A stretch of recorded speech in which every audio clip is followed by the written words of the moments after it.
Good. Okay. So welcome to this episode with me and Corrina.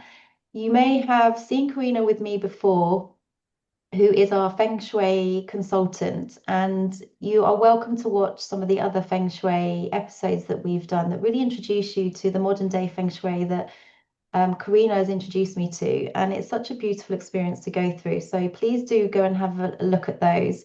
And in today's episode, it's been a little while since Corrina and I connected. There's been lots of different things happening in our personal lives and professional lives as well. So what we're really looking to bring to you today is a really lovely conversation around the celebrations that are coming up within the next, the next season or during this season.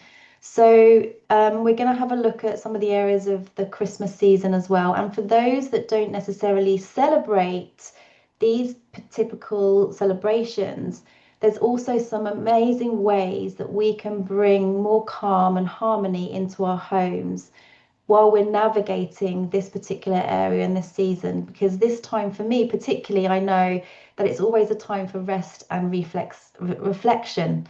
I can't get my words out today.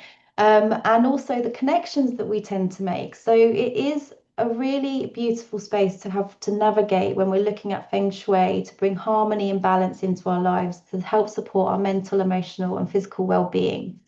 So I'm going to hand over to Corrina, and we're going to be talking about the upcoming season and how we can bring much more calm and balance into our homes as we navigate any celebrations that we're experiencing. So welcome, Corrina. It's lovely to have you here and have this wonderful conversation with you again. Hi, thank you for having me again. Yeah. So where would you like to start? What would be the best place for you to open up the space to really come into understanding what's going on in this kind of season and how really to help support other people on this journey as they navigate the celebrations coming up? Mhm. Honestly, I don't know where to start because there is so much. Okay. Now, you've got a lot of people that are, we're in November now. We're midway through November. You've got some people that are really, really excited, and you've got this very, very excited kind of energy going on because they literally are bursting at the seams. They can't wait until it's Christmas. Yeah. Some people around where I live have already got their Christmas decorations up. So you've got that side of it where people have got that really excited energy going on. Yeah. Then you've got the flip side of the stress. Maybe there's worry, maybe there's a financial issue going on, and we put a lot of pressure on ourselves around Christmas, maybe for buying presents for family, for children, and so on. Or you've got maybe people that are thinking, I've got to host. How am I going to do this? I'm going to invite so many people into my home, or maybe not even so many people, but you know that you've got to have some family members over, and maybe one you might not necessarily like hosting, or two, maybe you're not 100% keen on who you've got to have in your home. Yeah. It could also be the fact that you're going into somebody else's home and there's a lot of energy going on. So what I wanted to talk to you today and to all your viewers is, how do we protect our own energy around this really sort of busy, heightened time? And like you've just said a minute ago, Claire, it isn't just Christmas. This could be Thanksgiving. This could be maybe the build up of a wedding or a festive, any kind of event where you feel like we've got a lot going on and it's like this real build up.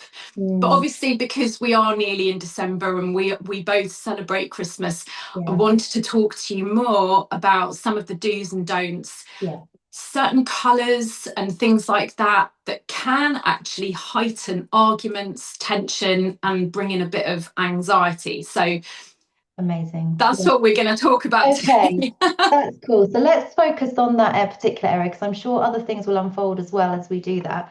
So really from a starting point is let's start with kind of like the stresses that come in the family home when we are inviting people into our homes and how we can create a much more positive and reflective environment that allows all of that love and that joy to really be present within us, but also within our family home. What kind of tips would you share that would be really enhance that harmony to be hosting from that space? Excuse me, I think the first thing that we can do just to really protect ourselves is to have a really good declutter. Hmm. So, obviously around this kind of time, there's a lot of giving and there's a lot of gifts, and there might be a lot of boxes and things that are going to start to enter your home. Now, people that are coming into your home bring their own energy, but so do objects. So wherever they have come from, they're bringing an energy, and that's then coming straight into your home. A lot of the time it gets kind of put aside into a particular area, and then it kind of creates this sort of stagnancy because this energy can't flow all around it. So what Mm, we want to do first, ideally, is have a really good declutter so mm, that when we do bring in those things, we've got that space for it. I think crystals are a lovely thing to have if you're into crystals. yeah, I mean, I'm not necessarily a specialist within crystals, but I do know a few bits and pieces. But I think to place some certain crystals within areas of your home, especially where you're going to be all gathering together, that's going to be there to really help to balance you too. yeah. If we're talking about colour, Mm, then I would say to really try and reduce the amount of red. Red being a very fiery colour. Now, I know that this is going to be a bit like, oh no, this is a pure crystal Christmas colour. That's fine. We can still use red, yeah, but maybe just a few pops of red here and there. So, for example, if you were putting red baubles on your tree, yeah. maybe don't cover the entire tree with red, just have a few little splashes Mm, of red here and there. yeah, Because what that red can do, like I say, red is a fire colour, it's that fiery energy. And whilst some fiery energy is good, we don't want to have lots and lots of it, because what that can do is that can cause more tension. You might find there are a few more arguments or a bit of anxiety. So yeah, whilst it's not, I'm not going to be here and be a Scrooge about the whole thing. It's look, yeah, place that in, see how you go with it. If you notice that energy starting to heighten, then maybe just pull some of it away yeah. until you feel that that balance is right. Mm. Um, That the makes a lot great of sense because, and especially if you do have the excitable, fiery energy of the children at that time, I can imagine that if there is too much red, it's just going to heighten their senses even more, isn't it? Because although it's such a beautiful energy to work with, that red, fiery energy, if there's too much and they're already excitable in their own essence, I can imagine just being stimulated by all of that red would just enhance that and then yeah. cause, create that kind of that environment as well. So that's a really, really good point. But what you can do as well is you can counteract some of that red. So if you've got some metallics, if Yeah. you've got some of those kind of metal kind of Mm, colours, then that metal energy is really grounding. It's really neutralising of any of that negative energy. So maybe put some of that in there too. yeah. If you like that kind of colour scheme. If you don't, then don't worry about it, but Yeah. maybe just be aware of how much red you have. Yeah, amazing. And is there any particular areas of the home, like what like obviously you're going to be, cooking, and is there any particular tips that you would have when you're cooking? Because I know I absolutely love hosting. And one of the things that I tend to do when I'm hosting is I utilize heart math techniques, which is just such a beautiful, simple technique. And it's always working on myself. So it's literally just some breathing techniques to just find my inner calm. And then that allows the space around me to vibrate outwards. So I always use that technique when I'm hosting, when I'm cooking, because obviously that vibration, that frequency also goes into the food. So I make it with a lot of love. I put lots of intention. Attention is so valuable into the space. And what I've witnessed as well, particularly in celebrations, is when you're hosting, there are people that do get really stressed. They actually, it's like a double bind because they really want to create this harmonious, loving, joyful space. But then they find themselves getting really stressed around the pressure of having to cook and getting the timings right. And so I wondered if there was any tips that you had that, especially around that particular area of the kitchen environment, that we could help invite much more harmony and balance into the space as well. Yes, there is quite a few different, there's quite a few different things. Now, Yeah. one, we talked about fire. Your Mm, kitchen is the most fiery area, yeah. because you've got your oven, maybe a microwave, a toaster, you've got Mm, all of those cooking elements. So that in itself is a fiery area. So a lot of the time you might find within people's houses that there are a lot of arguments within the kitchen. So what you can do is try to really balance all of that fiery energy and maybe place some beautiful soft leafy green plants or flowery plants, nothing yeah. spiky. We've said in our previous Yeah. podcast, no spiky, no sharp or spiky plants, because it gives off that kind of sharp edgy energy. Mm, So we don't want that. So maybe you can place some nice earthy green plants just to break up some of that fire energy. mm, If not, those sorts of earthy green or earthy colours, so whether it's a tea towel, oven gloves, those sorts of things, and place that mm, all around your kitchen. The other thing as well is if you've got knives out on show, so some people have got like that kind of, what is it, like a magnetic back, yeah. and the knives stick to it, so they're literally there on show, or Mm, like a knife block. This is something I used to have. I used to have a knife block in my kitchen until I started learning Feng Shui. yeah.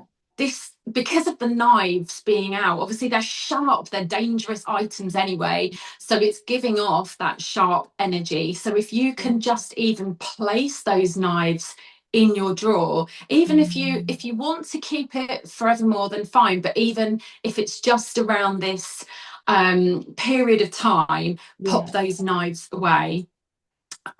You could also use music. So you're talking about vibration. Well, we also talk about this when we're trying to break up a stagnancy of energy or Mm, just get that nice flow. So yeah. you could have either some soothing music just to keep yourself calm if you're one Mm, of those people, or if you yeah. find that something that's, I was talking to somebody the other day actually about keeping our energies really high. And so Mm, we were talking about my friend was saying she was just dancing to Britney, to make yeah. herself really high, and so if you have those sorts of playlists going on, something that really gets your energy Yeah.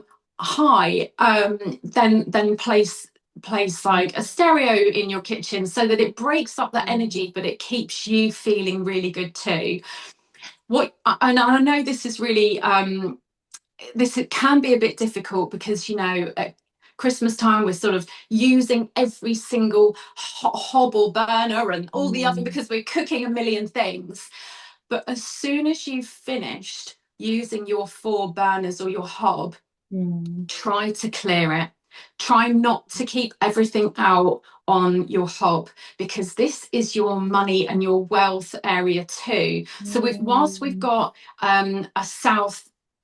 your southeast area, which is your money and your wealth and abundance yeah. area, it's also your hob area. This is Mm, where all that money energy comes up. So if you're blocking it with pots and pans and dishes, mm, then yeah. that wealth area is not going to be coming through. So yes, by all means, use every single Yeah. burner and do your cooking, but then try to clear it if you possibly can, to just get that nice energy flowing around. Continuous flow, yeah. I was Mm. just curious actually, as you were saying that, things like with decorations, because obviously typically in a lot of places and a lot of people that celebrate they have like holly bushes and stuff for decoration, and they're a bit spiky, and then they've got the element of red.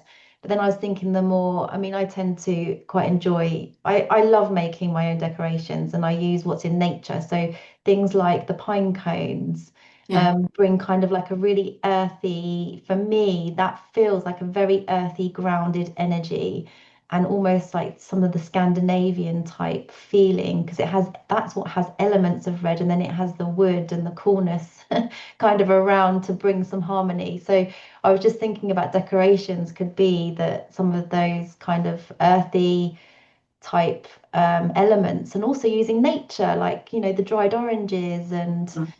I love doing the dried oranges, the cinnamon. But also I was just curious, and you may not know this because it's something like you said about crystals, but is there any particular smells that would really enhance that sense of calmness, and but also keeping our energy high and vibrancy? Because I know for me, in that time of year, you smell all the lovely cinnamon and the ginger and Mm. kind of really yummy, kind of, yeah, Christmassy smells as they walk in the kitchen. Like the mulled wine kind of smell. Exactly. Yeah, I yeah, think, I mean, on a feng shui level, I wouldn't necessarily say that there's a particular smell. I guess it's yeah. really whatever resonates with you that makes it Mm, feel Christmassy. So for you, it's those oranges and things like that.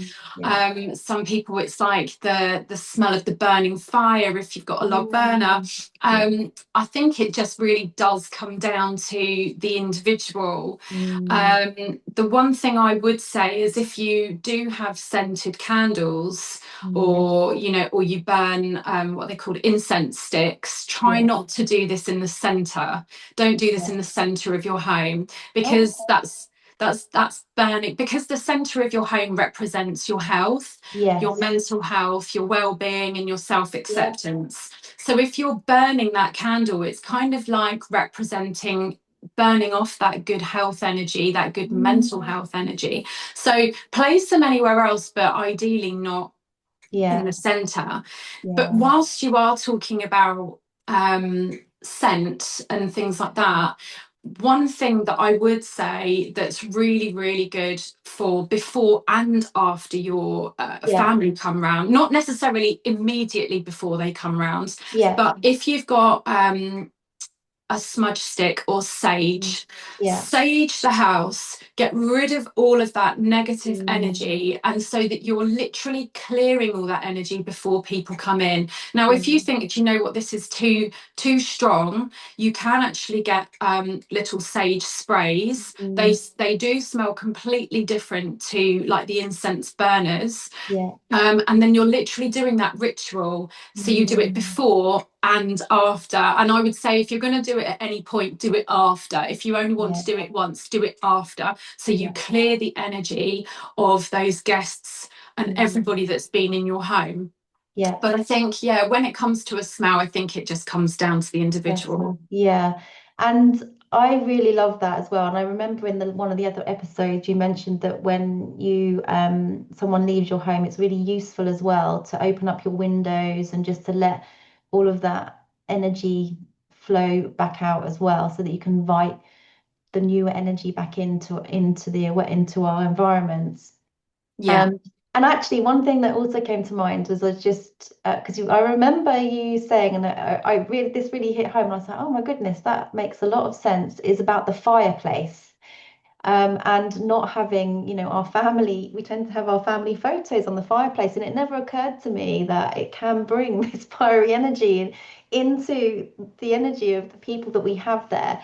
Is there any particular things that you recommend to have on your fireplace? Because we all like to generally decorate that particular area. Is there something that you can bring because it's already fire, and to balance what we might decorate that place with?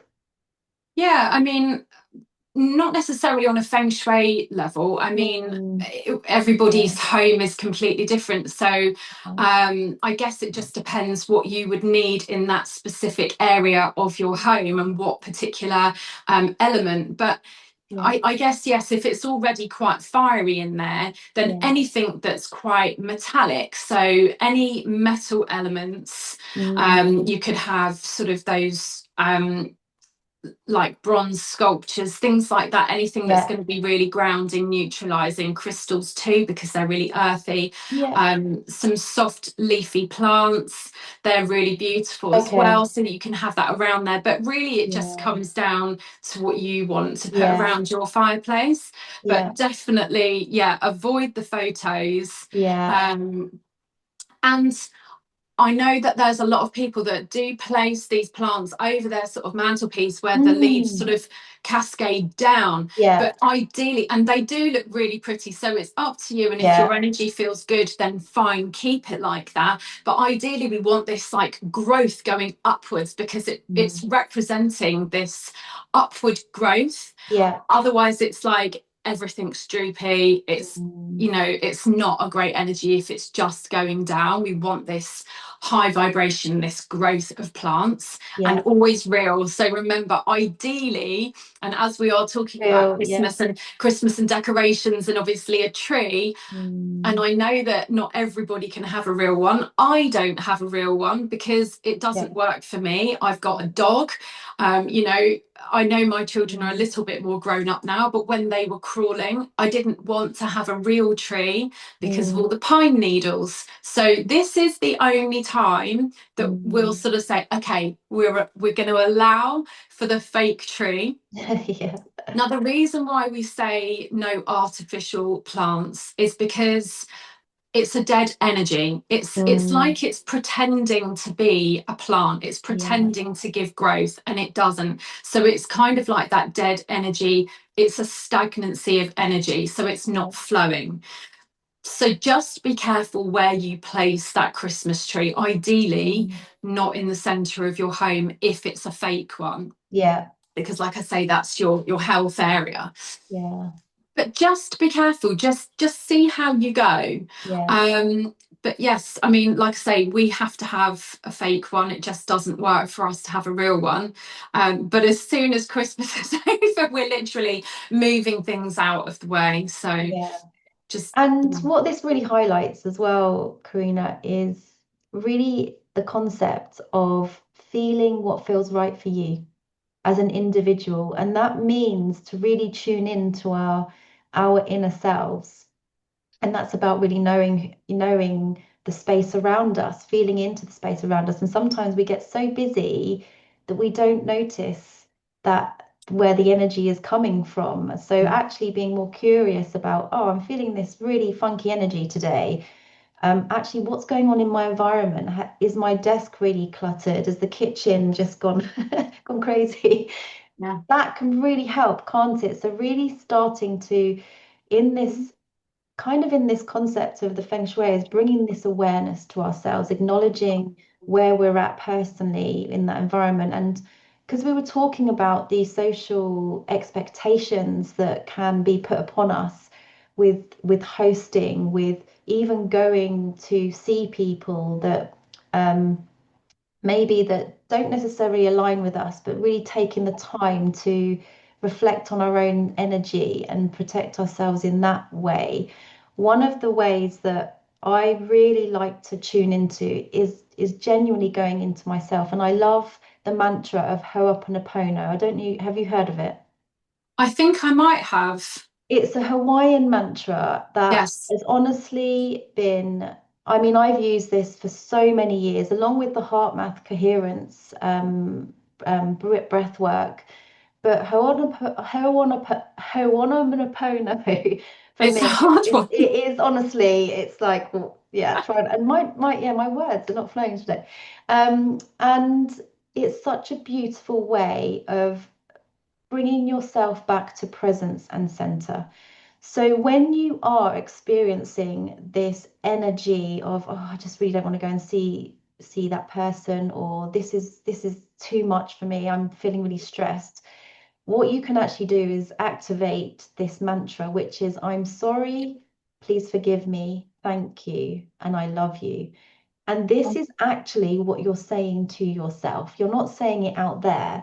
And what happens is when you activate that part of you that says, I'm sorry for feeling all of this stress and this frustration, you're actually acknowledging the emotions, the feelings that you are having towards going into that space or going towards a certain person. So, by acknowledging your own feelings, what you're doing is you're bringing awareness to them, and it helps to settle your nervous system. So, it calms you down.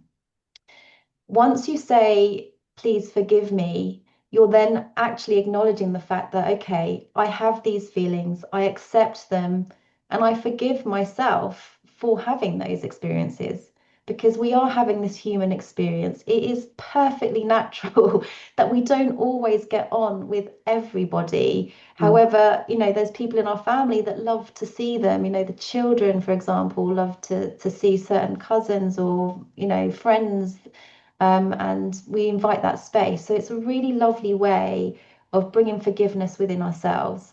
And then you just say, thank you. Thank you. I appreciate you for, bringing this awareness into my life. And then I love you anyway. And honestly, it is the most powerful mantra that I use when I feel like I'm getting some kind of stress or intense. And it's actually one I used to use a lot when I was in the car with the children. If they were fighting in the back and there was nothing I can do, I'm driving, and if they're sort of having an upset or a conversation or whatever, I would just repeat this mantra because I could start to feel my own stress, which actually does not help because the vibration, the frequency feeds out into that environment, especially in a small space. Mm. So by utilizing that particular mantra, I really invite anyone that's going through any celebrations that even is, maybe feeling, there's lots of people that sometimes Christmas time, Corrina, can be really challenging, right? Both you and I Mm. know we've had our own losses and our own experiences, and it can bring lots of grief up and emotional, and mental issues around this space. And using that mantra, I find it really helps to calm the nervous system down and then create a different environment as you step into it and move forward into it. So I recommend that. I know it's not Feng Shui as such, but it is connected to help to create that kind of environment that you want to experience. I completely agree with you, and it's one of the things that I often talk about. Mm, Meditation, and whilst it's not part of placing a remedy, yeah. it is still sort of part of Feng Shui because Mm, we do a lot with affirmations. mm, So you can place affirmations, and this is something that you can do any time of the year, but yeah. even if you do it just now, and for anybody that wants to know what specific areas mean in their home, then you can head to my website and find that, because I've got a free download on that, on what those compass areas are within your home. And anyone Mm, can find this, because you just literally take out your phone and yeah. find your compass app, or download the compass app, and Mm, literally just place it flat in your hand, and then you're going to find where your north is, for example. yeah. And like I say, you're then going to know what the north and all the others mean. Mm, And once you know what those areas mean, you can then write some really specific affirmations. So if you wanted it for your family area, or your community around you, you're yeah. looking at either your east or your west, and you can place some really beautiful affirmations there. Just to say that we're coming together, we're going to have a really beautiful time, and say it as if you're already having it, not Mm, I hope that it's going to be okay. yeah. The other thing as well, Claire, that you were sort of saying about, I'm not even going to try and say that that The word that you Hawaiian said, mantra. You can just the say the Hawaiian Hawaiian mantra. mantra. But you can take those words, because they're very, very simple words. Mm, And you can also apply that to the tapping, the EFT tapping yes. technique. Yeah. And even if you don't know the whole technique, Mm, just do it on what we call the karate chop point, yeah. and literally just say um, I'm the sorry. mantra. Yeah, yeah, Say yeah, that mantra, yeah, because what it's doing, yeah, we're tapping on these areas. And I know that we are going off of Feng Shui slightly, but it does relate, because yeah. this is unblocking an energy within our body. Yeah. Okay, we can go and clear that energy within our homes, and I can help you all I can with all the remedies Yeah. and the analysis. But also, I really like to try and help people to clear the energy within their bodies too, Yeah. because the two go hand in hand. They So do. your house might feel great, but you do need yourself to feel it too. Yeah. So that's another thing that you could do. I would definitely start with some meditation, and it doesn't have to be, time taken out of your day to do that. You Yeah. could literally fall asleep listening to it. That's what I do every Yeah. single night. Or when I'm on my dog walk, and it's the first thing that I do every single morning, Yeah. and you just clear that energy in your body. So I'm not taking out any extra time in my day because I don't have it. I've got the kids, I've got the dog, I need it to fit with my lifestyle. Yeah. And so I just clear that energy. And that's what you can do around this busy sort of festive season, is Yeah. make that time for you, even if it's just 15 minutes first thing in the morning for you, just to clear your mind. Yeah. Yeah. And it should really help you. I think this is such an important space to have this conversation because it is connected, because it's so within and so without, and so without, so within. So it is such a lovely flow. And what I love, like you just said about doing the tapping, is that you can actually create the space to do that while you are waiting in the line for your parcel, and it's really huge, and you're starting to, you're trying to get to the school run, you're starting to feel stress. I mean, these are examples that I've personally experienced a long time ago now. But I would be standing in the queue thinking, oh no, I'm going to be late for the, and you start to get really stressed, don't you? And to just use that tapping point and just to acknowledge how you're feeling, it really does help. So I'm really glad that you brought that into this awareness. And I love how you are creating that space, connecting the Feng Shui with these particular tools and techniques that will create harmony both in the environment within ourselves, because that's what it's all about.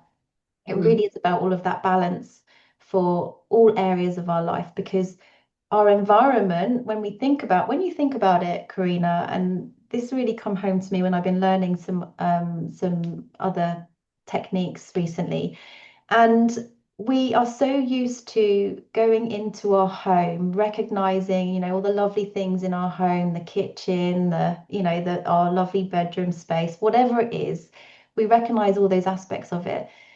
But what we actually don't necessarily acknowledge is coming home to our physical bodies. We are literally living in this home of our bodies.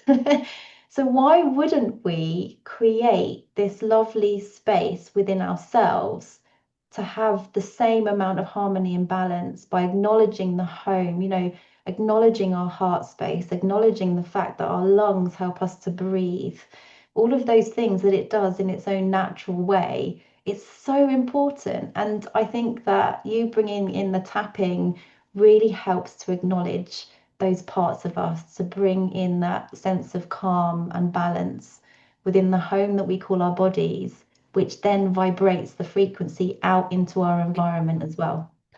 I really, really love that. So we are coming to the end, and I just wanted to check if there's anything else that you feel would really be useful to kind of hand over for any other tips that you'd really like to share. And also, of course, it would be amazing for people to connect with you and find more, more in depth how they can bring that more harmony and balance into their homes over these type of celebrative seasons, because there are so many, aren't there, that all different traditions may celebrate, and to be able to navigate it with so much joy, so much love, and just more of a harmonious experience for any kind of emotions that you're experiencing through that season, whether it's stress, grief, excitement, whatever it is. How can they also connect with you to bring that into their lives as well? Thank you, Claire. I think so. Just to quickly go back on what you said, as a bit of a recap, and I know you Yeah. touched upon opening doors and windows, which we've Mm, spoken about in previous other podcasts, but for those that this is the first time that they've heard both of us speaking, Mm. I think that if nobody has sort of started upon their Feng Shui journey and this is the Yeah. first step into it, then this would be the first thing that I would suggest is Mm. that first thing in the morning, you open your back doors and your back windows, allow all that negative or just stagnant energy to go out the back. And then after a few minutes, close those doors and windows and open the front door, the front windows, because, and the reason that we do this is because that positive energy comes through your front door. That's what we call the mouth of chi. This is where Mm. all that good energy comes in, and have all your downstairs doors open so that that energy can flow all the way downstairs and Yeah. then up if you have an upstairs too, and just Mm. let all that positive energy come in. A lot of people don't, and I'm one of those people, we don't necessarily use our front door. We tend to use the back kitchen door more, just because it's like the muddy dog area and we put all the Yeah. coats and shoes out there. So I have to make that conscious effort of just randomly opening my front door every morning Mm. to let that energy come in. And the kids are like, who's at the door? No one, it doesn't matter, I'm just looking looking out the door. But if you just the crazy Feng Shui lady. But you do need to get into that routine and that ritual of just opening that front door, Mm. allowing that positive energy to come in to keep it flowing, and especially around this time. Yeah. Ideally, don't have all that clutter around your front door area. A lot of people have coats and shoes and bags and it gets dumped at the front door.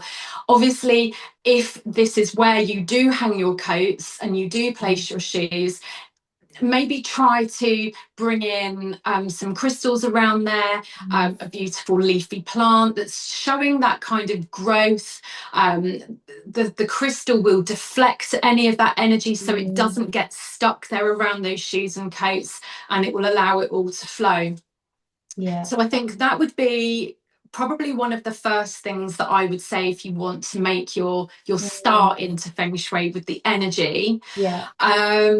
And just having a good declutter, get rid of anything Mm. that doesn't serve you anymore. Yeah. Because if we talk about what you were just saying a minute ago, you know, we've got these beautiful homes to come back to, but we're not looking Mm. after ourselves. You could also flip that, because Mm. you could be a person that does take care of yourself. You do look great. You do go to Pilates or yoga and you're looking after your body and you're healthy. But then you Mm. could come home and you could find, actually, I've got this stagnancy of energy. I've got so many bills and letters and everything building up Yeah. and I never clear it.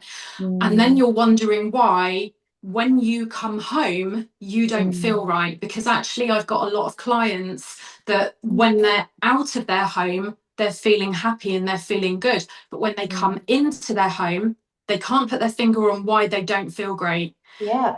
So Okay. Yeah. it's Makes a good sense. way of flipping it.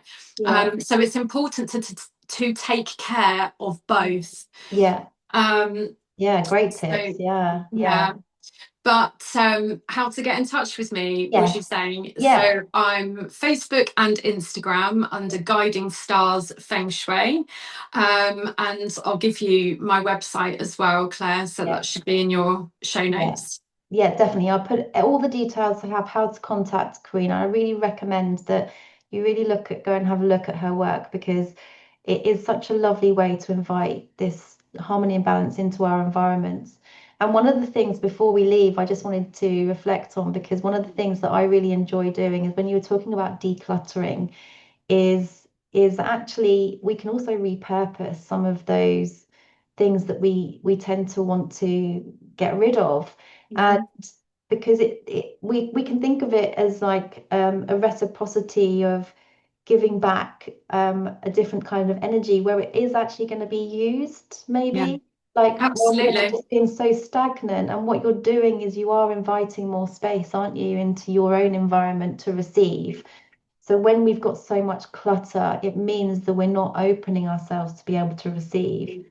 And just being able to give a little something and repurposing things, I feel like is such a lovely way of, also for those that, maybe don't have the funds, for example, we can utilize different ways of making things. You know, glass jars that we use pretty much every day. You can really create something beautiful in there with a simple candle and a piece of ribbon and gift that to someone. As a We did this last year, Claire, with my Yeah, children. We yeah, got some little mini jam jars yeah. and we made snowmen. So one jar on top of the other, upside Oh, down. We amazing. decorated it, made them into a snowman. Yeah. And one, I think it was the top part were white mini marshmallows, and the bottom was hot chocolate. And they gifted it Um, to their friends, or they yeah, put jelly beans in there yeah. and gifted it to people. So Mm. it's a great way of just getting them to be creative too. Yeah, yeah. And just learning that we can, you know, we don't have to keep buying all this stuff. We actually do have access to it, you know, everywhere. I really love going into nature and, you know, collecting twigs and making Christmas trees out of things like that. And then repurposing them later, whether it's burning them in the fire or just, you know, I love doing that. And the kids, when they were younger, they used to love all of that creative things. And even now, actually, they enjoy doing that concept of it, and actually going to collect it all is part of it. So there's so many things we could go on about that for ages, or I know I could. So anyway, Karina, thank you so much. It's been such a beautiful conversation, and I know that we've dived into other areas as well. Maybe that is something we want to go into another time as well, because it'd be really lovely to share not just the concept of the Feng Shui that you support people with, but even the tapping aspect of it, because I think that that is really powerful for people to utilize as a tool to help them bring their bodies and minds into more balance and harmony. So thank you Yeah, so much, and I look brilliant. forward to our next conversation. Thank you. Okay.